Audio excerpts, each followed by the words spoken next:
तो कहानी की शुरुआत में हम तीन लोगों को देखते हैं जो रात के वक्त शायद घर से भाग रहे थे और वो पास ही में खड़ी एक कार में बैठ के कहीं निकल जाते हैं। ये तीन लोग थे वेनिंग, उसकी बेटी निर्मला और वेनिंग की माँ उटिहा। कार को ड्राइव करने वाले आदमी का नाम सुलेमान था और वो पास ही के एक एटीएम में रुक के पैसे निकालने जाता है। उसी दौरान उटिहा अपनी बेटी वेनिंग से कहती है कि वो लोग बिना सुलेमान के भी अच्छे से रह सकते हैं, लेकिन वेनिंग कहती है कि वो ये सब अपनी बेटी की अच्छी परवरिश के लिए कर रही है और सुलेमान एक अच्छा आदमी है। तभी सुलेमान कार में वापस आकर वेनिंग से कुछ पैसे उधार मांगता है क्योंकि अपेरेंटली उसका कार बंद पड़ गया था। खैर अब कहानी कुछ महीने बाद शिफ्ट होती है जहां वेनिंग और सुलेमान एक घने जंगल के बीचों बीच कोई कुंग केडुंग रिचुअल कर रहे थे और सुलेमान का मानना था कि इस रिचुअल को करने से उन्हें बहुत सारे पैसे मिल सकते हैं। वेनिंग सुलेमान की असलियत अब जान चुकी थी और वो सुलेमान की मदद करने से मना कर देती है। हम व्यूअर्स भी जान पाते हैं कि वेनिंग और सुलेमान शादी कर चुके हैं। इनफैक्ट सुलेमान एक फ्रॉड आदमी था जो रिचुअल्स वगैरह के नाम पे धोखाधड़ी करता था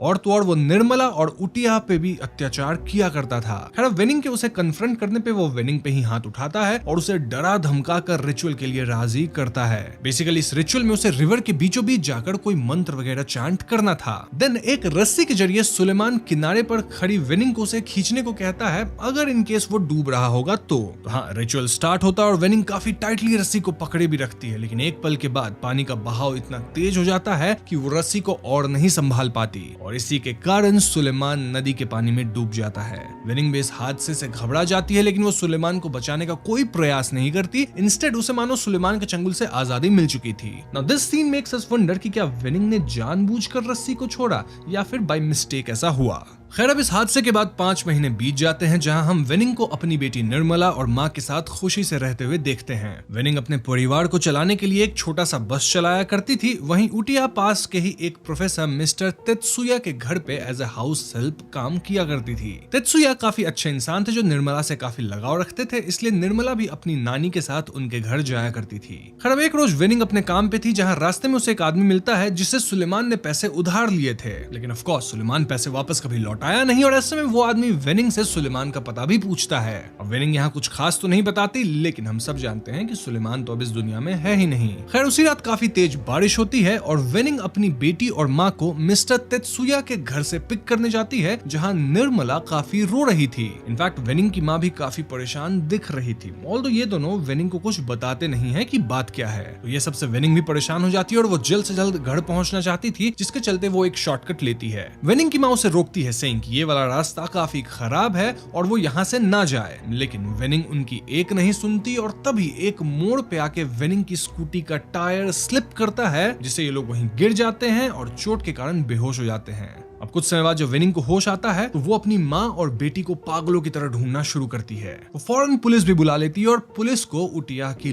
लाश मिलती है जो कि इसी हादसे में गुजर गई थी। वहीं अगर निर्मला की बात की जाए तो बहुत ढूंढने पे भी इन्हें निर्मला कहीं नहीं मिलती। तभी अचानक हम वेनिंग की माँ यानी उटिया के स्पिरिट को नदी किनारे खड़ा देखते हैं, जिससे ये प्रूव हो जाता है कि उटिया की आत्मा अब वेनिंग के आसपास ही भटकेगी। खैर तो इस हादसे के बाद हम तीर्था नाम की एक लड़की से मिलते हैं जो कि स्विमिंग इंस्ट्रक्टर थी और वो छोटे बच्चों को स्विमिंग के लेसन वगैरह दिया करती थी। तीर्था काफी स्ट्रिक्ट इंस्ट्रक्टर थी जहां अगर कोई बच्चा स्विम करने से डरता था तो वो उन्हें जबरदस्ती पानी में फेंक दिया करती थी, जिससे बच्चे अपने फियर से आजाद हो सके। इस काम में उसके साथ एक और बंदा था जिसका नाम गस था और इस बंदे को हमने पहले भी देखा है। कहां देखा है? वेल ये वही आदमी है जो वेनिंग से सुलेमान का पता पूछ रहा था। खैर हम भी उसको तीर्था के बारे में और भी बातें पता चलती है जहां वो एक यूट्यूब चैनल चलाया करती थी जहां वो सैड, डिप्रेसिंग या ट्रैजिक कंटेंट डाला करती थी। तीर्था के मोनोलॉग के दौरान हमें यह भी दिखाया जाता है कि पुलिस की सर्च पार्टी कई दिनों तक निर्मला को नदी किनारे ढूंढती रही, लेकिन इससे कोई फायदा नहीं हुआ। निर्मला अब भी लापता ही थी। खैर तो वेनिंग को भी लैंड ओनर के कॉल्स वगैरह आ रहे थे जो उनसे रेंट वगैरह मांग रही थी।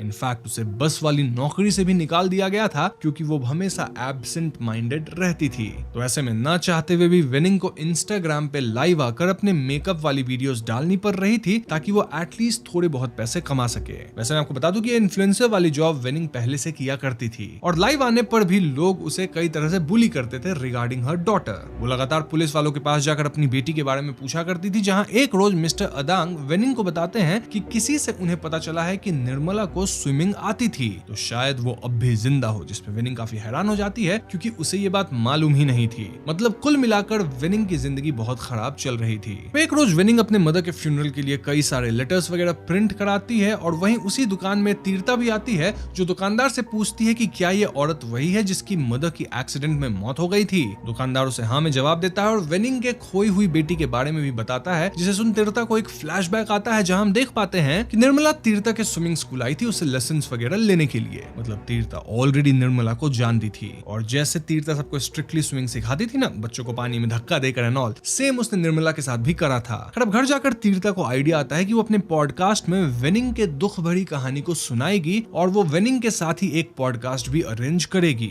इससे वेनिंग को भी फायदा होगा, क्योंकि देखा जाए तो पुलिस तो उसकी बेटी को ढूंढ नहीं पाई, तो शायद लोग उसे सपोर्ट कर दे, इंटर्न कहीं बेटी को भी ढूंढ दे। खैर हम अब वेनिंग को उदास होकर अपने व्यूअर्स से लाइव स्ट्रीम पर मदद मांगते हुए देखते हैं, जहां उसके रिंग लाइट के पीछे हमें उटिया की एक झलक मिलती है और तभी वहां कुछ अजीबोगरीब घटनाएं होने लगती है, जैसे वेनिंग के फोन होल्डर का अचानक से तेजी से घूम जाना और आलमीरा के दरवाजे का अपने आप खुलना, जिससे वेनिंग काफी डर जाती है। तभी आलमीरा के अंदर उसे मिस्टर तेत्सुया के एक कपड़ों का बंडल मिलता है, जो कि शायद उटिया ले आई होगी और वापस नहीं कर पाई, इसलिए वेनिंग अगले दिन तेत्सुया को अपने कपड़े लौटाने जाती है। अब तेत्सुया गांव के बच्चों को पढ़ाया करते थे और यहाँ वेनिंग उनसे पूछती है कि क्या वो उनके यहाँ नौकरी कर सकती है, ठीक वैसे ही जैसे उसकी माँ करती थी। अब क्योंकि वेनिंग को पैसों की काफी जरूरत थी, तो तेत्सुया भी वेनिंग को हाउस हेल्प के लिए रख लेते हैं। तेत्सुया ने उटिया के फ्यूनरल में भी काफी डोनेशन दिया था, जिसके लिए वेनिंग उन्हें थैंक यू भी कहती है। मतलब अब तक तो तेत्सुया काफी अच्छा आदमी था, जो हर हालत में वेनिंग की मदद कर रहा था। तो यहाँ से घर जाकर वेनिंग फ्यूनरल के बॉक्सेस वगैरह प्रिपेयर कर बांटने लगती है, जो कि रिचुअल जैसा था, और तीर्था भी अब कुछ दिन तक वेनिंग का पीछा कर उसके लाइफ स्टोरी को जानने की कोशिश करती रहती है। एक रोज वेनिंग को नदी किनारे अपनी बेटी भी दिखती है, लेकिन पास जाते ही वहां कोई नहीं था, इंडिकेटिंग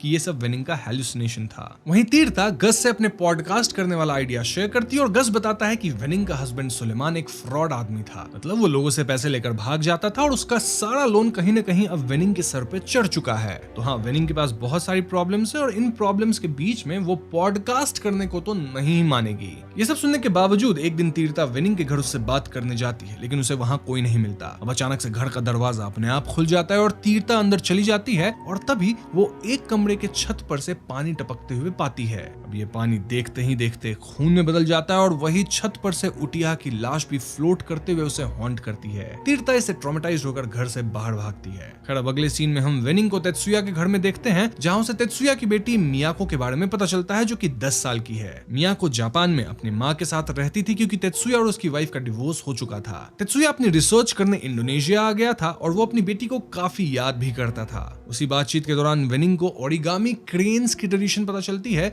जहां जापान में लोग मानते हैं कि 1000 ओरिगामी क्रेन्स को बनाने से बनाने वाले की विशेष पूरी हो जाती है। और वेनिंग भी अब अपनी बेटी को वापस पाने के लिए 1000 क्रेन्स बनाना चाह रही थी। यहाँ तेत्सुया वेनिंग को होप भी देते हैं कि अगर उसे लगता है कि उसकी बेटी जिंदा है तो वो जरूर जिंदा होगी।